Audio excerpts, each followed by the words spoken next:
Assalamualaikum warahmatullahi wabarakatuh. Alhamdulillahirabbil alamin wa bihi nasta'inu ala umuri dunya waddin.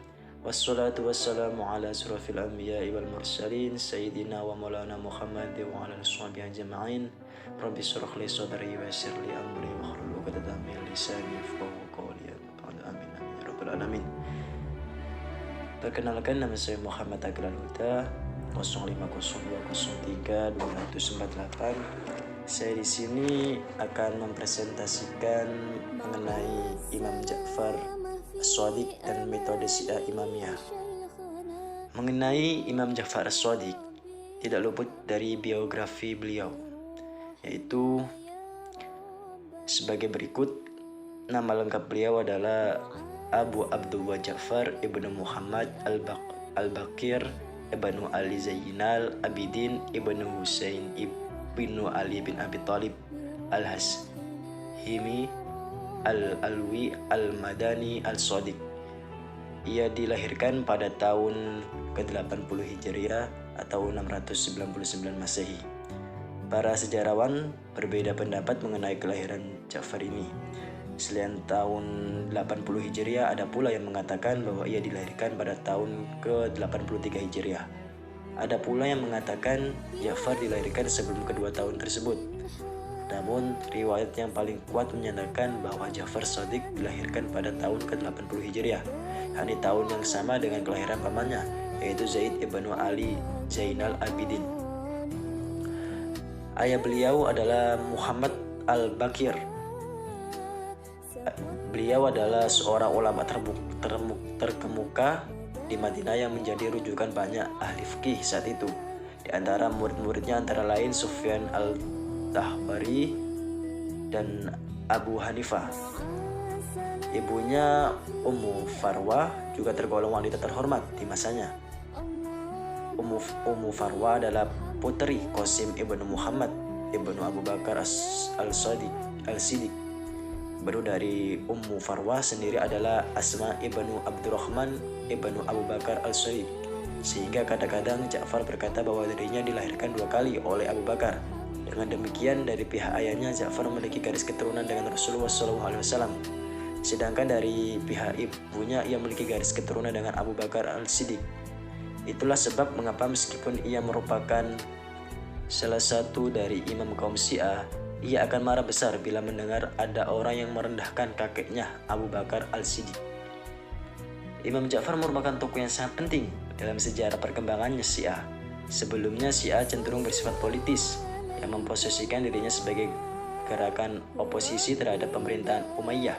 Ja'far mengubah orientasi gerakan Syiah ini menjadi bercorak keagamaan. Terbunuhnya Ali bin Abi Thalib, Hasan dan Husain, putra Ali dan beberapa kerabat lainnya yang tewas karena persoalan politik tampaknya mempengaruhi keputusan untuk menjauhi politik.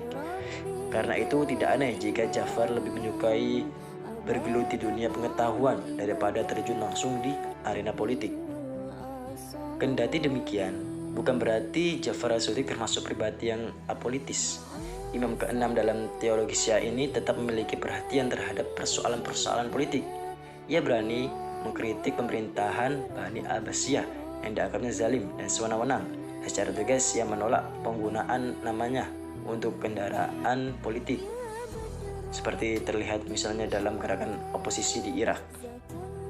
Seperti kakek moyangnya Abu Bakar as-Siddiq, Ja'far mendapatkan gelar as-Siddiq karena kejujuran sifatnya. Selain itu, ia juga terkenal dengan keikhlasan, kesabaran, kedermawanan, dan keberaniannya. Ja'far Shadiq wafat pada tahun 1048 Hijriah. Mohon maaf, 148 Hijriah atau 765 Masehi pada usia ke-68 tahun dan dimakamkan di Baqi, di dekat makam ayahnya dan kakeknya serta makam Hasan ibnu Ali bin Abi Thalib. Berikutnya yaitu metode Syiah Imamiyah. Yang pertama adalah mengenai sejarah kemunculan Syiah. Syiah lahir sejak sekitar 14 abad yang lampau. Secara etimologis, kata Syiah berarti pengikut. Istilah ini muncul sebagai konsekuensi dari terjadinya perpecahan di zaman kepemimpinan Khalifah Ali bin Abi Thalib radhiyallahu anhu. Kala itu ada Syiah Ali dan ada Syiah Khawarij yang berposisi dalam memberontak terhadap kepemimpinan Ali radhiyallahu anhu. Namun mayoritas umat dalam kemelut politik itu mendukung Khalifah Ali. Mereka itulah Syiah Ali yang tetap bernaungan di bawah pemerintahan Khalifah Ali bin Abi Thalib radhiyallahu anhu dan mayoritas sahabat Nabi lainnya. Jadi Syiah mengalami transformasi di zaman Khalifah keempat. Mereka adalah para penduduk Ali radhiyallahu anhu. Partai Ali atau Partai Pemerintahan Ali. Mereka terdiri dari para sahabat Ali sendiri dan notaben para sahabat Rasulullah SAW. Sampai di sini Syiah Ali secara ijma' diterima tanpa masalah oleh umat Islam sejak dulu sampai sekarang, yakni Syiatu Ali alias Partai Khalifah Ali, partai pemerintahan. Kemudian sebagai pendukung Ali berubah menjadi ekstrim setelah gugurnya Sayyidina Husain radhiyallahu anhu di padang Karbala. Kedua adalah mengenai dasar pemikiran. Sudah menjadi kelaziman dalam teori hukum Islam bahwa suatu produk fikih berangkat dari metodologi yang disebut usul fikih. Para ulama klasik telah menghasilkan metode istinbat hukum yang berbeda atau sama lain, akan tetapi dengan tujuan sama, yaitu menghasilkan hukum Islam yang dimungkinkan membawa kepada kemaslahatan. Lebih jauh, usaha itu bertujuan bagaimana suatu produk fikih dapat diamalkan oleh umat. Dari kajian terhadap metode istinbat yang ditawarkan oleh ulama, maka permasalahan dalil hukum yang dipakai merupakan salah satu perdebatan, walaupun mereka sama-sama berdalil dengan Al-Quran dan Sunnah. Tetapi kualitas pemahaman dan penerimaan bisa saja terjadi. Hal ini salah satunya disebabkan oleh karena perbedaan pemahaman terhadap materi teks dan periwayatan suatu hadis. Akibat suatu permasalahan hukum dipahami oleh ulama dengan cara perbedaan dan dalil yang berbeda. Konsekuensi dari semua itu adalah terjadinya produk hukum fikih yang berbeda pula. Salah satu contoh adalah tentang nikah mut'ah yang disepakati oleh jumhur ulama sebagai nikah yang terlarang, sementara kelompok ulama Syiah menghalalkannya. Pengharaman nikah mut'ah oleh jumhur ulama didasarkan kepada ayat Al-Quran dan hadis Nabi Muhammad SAW serta riwayat dari sahabat, sedangkan kelompok ulama Syiah menghalalkan juga berpegang kepada ayat Al-Quran dan hadis Nabi Muhammad SAW. Dari contoh ini dapat dikatakan bahwa walaupun sumber hukum yang dipakai sama, tapi hukum yang dihasilkan berbeda. Seperti itu. Yang ketiga adalah dalil-dalil istinbat Syiah Imamiyah. Yang pertama adalah Al-Quran, yang kedua adalah Sunnah, yang ketiga adalah ijma', yang keempat adalah dalil akli. Yang pertama adalah Al-Quran. Dalam pemahaman ulama Syiah Imamiyah, Al-Quran punya makna batin yang berbeda dengan makna zahiriyah. Manusia bisa hanya mampu memahami Al-Quran dari sisi zahiriyahnya saja, sedangkan makna batin hanya mampu dipahami oleh para imam Syiah yang tidak bisa dijangkau oleh manusia biasa. Ulama Syiah Imamiyah membagi pemahaman Al-Quran kepada 4 tingkatan, yaitu yang pertama fahmul ibarah, yaitu pemahaman orang biasa. Kedua adalah fahmul isyarah, yaitu pemahaman oleh ulama yang mendalami ilmu. Yang ketiga adalah fahmul latif al-ibarah, yaitu pemahaman yang dilakukan oleh para wali. Dan yang keempat adalah fahmul haqqi, yaitu pemahaman yang dikehendaki oleh Allah dan hanya mampu dilakukan oleh para imam. Yang kedua adalah sunnah. Secara terminologi, sunni sunnah adalah apa yang diriwayatkan dari Nabi Muhammad SAW, baik dalam bentuk ucapan, perbuatan maupun pengakuan dan sifat Nabi.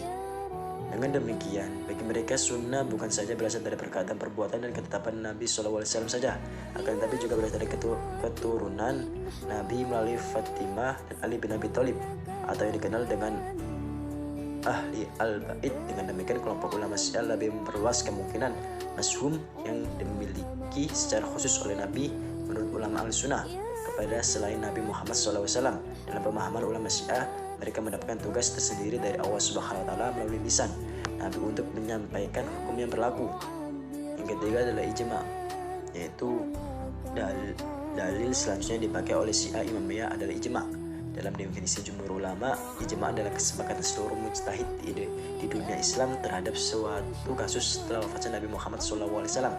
Sedangkan dalam rumusan Syiah, ijma' adalah pendapat yang menurut riwayatnya disepakati oleh imam yang mashum dan bukan merupakan dalil yang berdiri sendiri. Lebih jelasnya, ijma' bagi mereka sama dengan sunnah mutawatir, tentunya sesuai dengan makna sunnah dalam terminologi mereka. Yang keempat adalah ad-dalil al-aqli, yaitu dalil hukum selanjutnya yang dipergunakan oleh ulama Syiah adalah dalil al-aqli, yaitu setiap ketentuan akal yang menyampaikan pada hukum syara.